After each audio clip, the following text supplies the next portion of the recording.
Pourquoi nous détruisons nos héros? Pourquoi nous détruisons ceux qui font notre fierté? Lorsque dans les églises, tu vois des prédications qui parlent que des autres. Moi, Moïse Mbié, je suis peut-être le pasteur le plus insulté de ce pays. Au début, ça me faisait mal. Jusqu'à ce que j'ai appris à vivre avec ça. J'ai appris chaque matin à me lever et de voir mon nom en train d'être, je ne sais pas, traité de n'importe quoi. Chaque jour.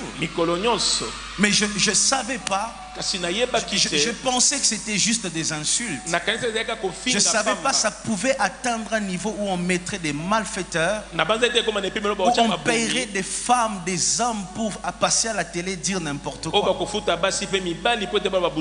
C'est incroyable.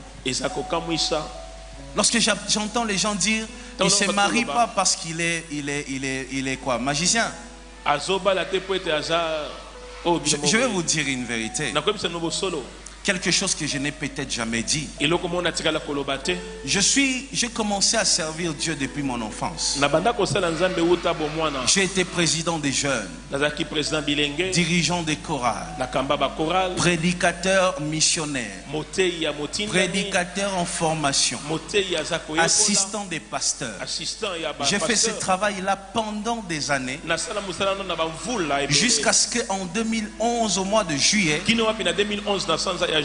on a décidé l'apôtre Mbi a décidé de faire de moi le pasteur principal ici. Lorsque je suis devenu pasteur principal, la première chose qui est passée dans ma tête, je dois me marier. La première chose qui est passée dans ma tête, je pensais à rien d'autre que les mariages. Une année après, le 14 juillet 2012. Le 14 juillet 2012. Notez bien ça, le 14 juillet 2012. 14 juillet 2012. Je suis allé, moi j'étais presque marié. Vous tous ici, vous êtes en train de vous taper la poitrine, je suis marié. Vous avez pensé au mariage après moi. Vous tous, Carlos, Silos, vous avez pensé au mariage après moi. Après moi, il me restait le mariage religieux. Par la grâce de Dieu, j'avais rencontré une dame. À l'époque, on pouvait dire demoiselle. Une bonne personne. Une très belle personne. Une personne qui n'avait aucun problème. Et j'ai avancé vite. Et je vous parle du 14 juillet. Le 14 juillet. Il y a même des photos. Il y a même des photos. Je vous mettrai ça sur Facebook si vous voulez. Et Dieu m'a dit. Vous voulez que je mette ça? Non, mais parce qu'il faut commencer à tout dire. Vous savez, Dieu m'a dit, ça va, je ne mettrai pas. Vous qui suivez sur Internet, l'église Bethel a refusé, donc je ne mettrai pas. Alors, écoutez-moi. Jusqu'à ce que, au point où ça a évolué, mais Dieu m'a dit, Moïse, tu dois faire les choses dans ma volonté. Tu n'es pas tout le monde. Tu dois faire un pas si moi je t'autorise. Écoutez, vous acclamez, mais je souffre. Je souffre. Tous les jours de ma vie, lorsque je vois les gens faire de mon célibat leur sujet principal de leur ministère. Mais moi j'avais pensé au mariage avant, plusieurs là qui sont en train de faire du bruit.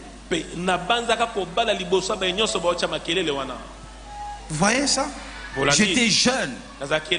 J'avais pas la barbe aujourd'hui comme Mouyombe gauche, non. Vous voyez ça? Parce que je voulais tellement Je disais à Dieu, Seigneur, que je finisse avec toutes ces choses. Mais Dieu m'a arrêté. Il m'a arrêté, il m'a dit, j'ai dit à Dieu, Seigneur, c'est quoi le problème? Dieu m'a dit, cette personne n'a pas de problème. Sa famille n'a pas de problème. C'est juste que toi, tu dois faire les choses dans ma volonté à temps, mon temps. Et depuis 2012 jusqu'à aujourd'hui, je ressemble à cette jeune fille qui vient à l'église, qui dit à Dieu, Nabala. Je ressemble à cette fille. Douce pour moi, tu es là. Chaque fois que je te dis de prier, quelle intention de prière je te donne le plus? Mon mariage. Il n'y a pas un seul jour qui passe sans que j'ai pris pour ça. Je dis pas un seul jour. Pas un seul jour. Où je demande même la prière des hommes de Dieu. Je dis à Dieu, dites à Dieu de m'autoriser. Parce que j'attends que son go. Et quand je voyais des gens faire des séminaires autour de mon mariage, je disais dans mon cœur, mais pourquoi vous péchez?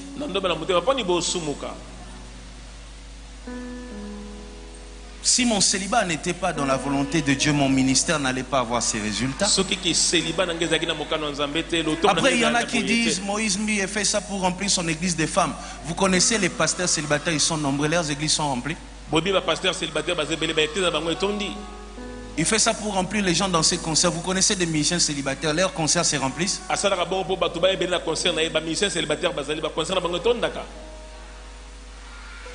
Si c'était les célibats qui remplissent l'église, tous les pasteurs devraient avoir des foules. Et quand je vois des séminaires sur ça, des émissions tout le jour sur ça, mais je suis étonné.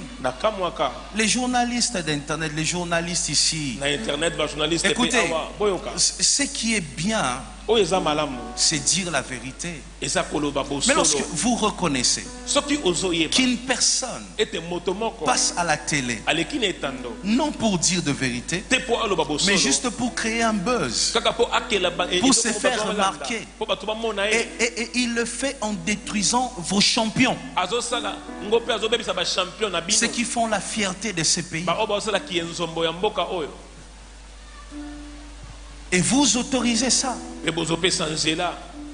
parce qu'il a payé $30, $20.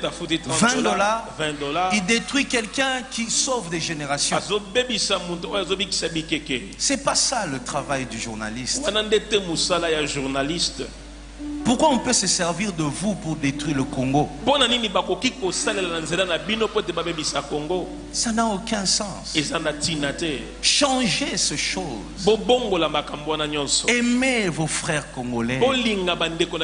Écoutez, en ce moment, on n'a pas beaucoup de pasteurs, on n'a pas beaucoup de leaders qui font la fierté de ces pays jusqu'à l'extérieur. Le peu que nous avons, aimons-le.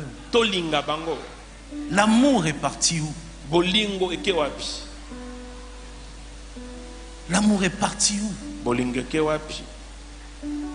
Au point d'appeler une femme, lui dire prends l'argent, va piéger et qu'on filme. À ce point. À ce point. Si moi je tombe, vous gagnez quoi? Moi, si je laisse l'église, je vais aller faire un test à Renaissance, on me prend comme gardien.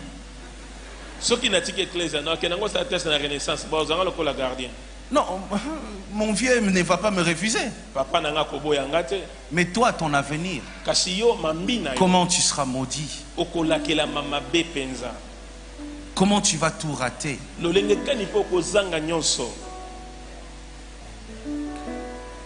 Que le diable ne se sert pas de vous. Surtout, ne détruisez pas vos champions.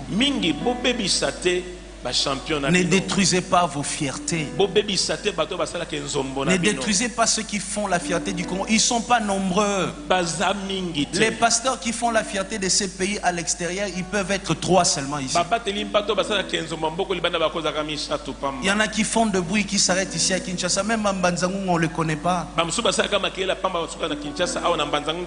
Ceux qui font la fierté de ce pays, soutenez-le, portez-le, aimez-le, sécurisez-le.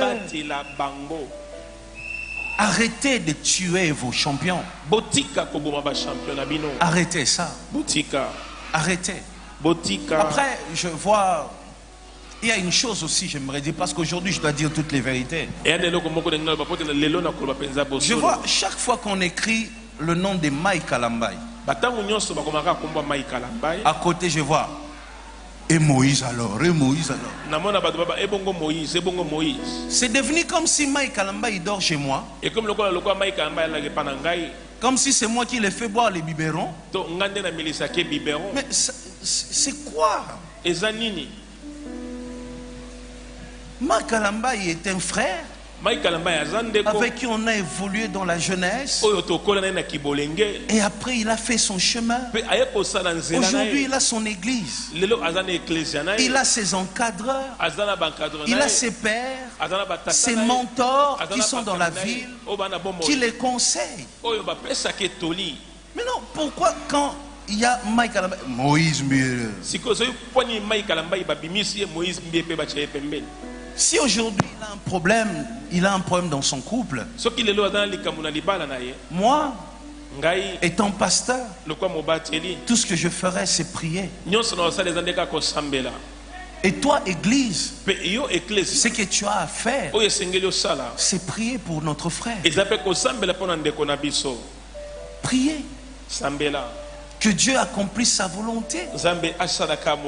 Que Dieu fasse ce qu'il veut. Mais il ne faut pas commencer à dire Mike Kalambai, Moïse Mbie. Il est pasteur, il n'est même pas pasteur à Bethel. De son église aujourd'hui. Il évolue dans son ministère. C'est notre frère qu'on aime et c'est tout. Mais arrêtez de donner une image comme si on dort ensemble. Je ne sais pas, je l'ai vu quand. Si ce n'est pas l'année passée, je pense que c'est au début de cette année que je l'ai vu. Moi et lui on s'est vu comme ça. Si ce n'est pas l'année passée, c'est au début de l'année. Mais quand je vois des choses sur internet, je me dis mais c'est quoi cette méchanceté? Comme si on dort ensemble. Je l'ai vu soit au début de l'année, soit l'année passée. Que je l'ai vu comme ça. Arrêtez. Arrêtez, changez ça. Je n'encourage pas le Congo de celui qui se lève et insulte pour se faire remarquer. Je n'encourage pas ce Congo. J'encourage pas le Congo, celui qui regarde dans la cour des grands et voit une personne qui est en train de bien faire son travail et se lève pour les détruire, même s'il sait qu'il ne prendra jamais sa place.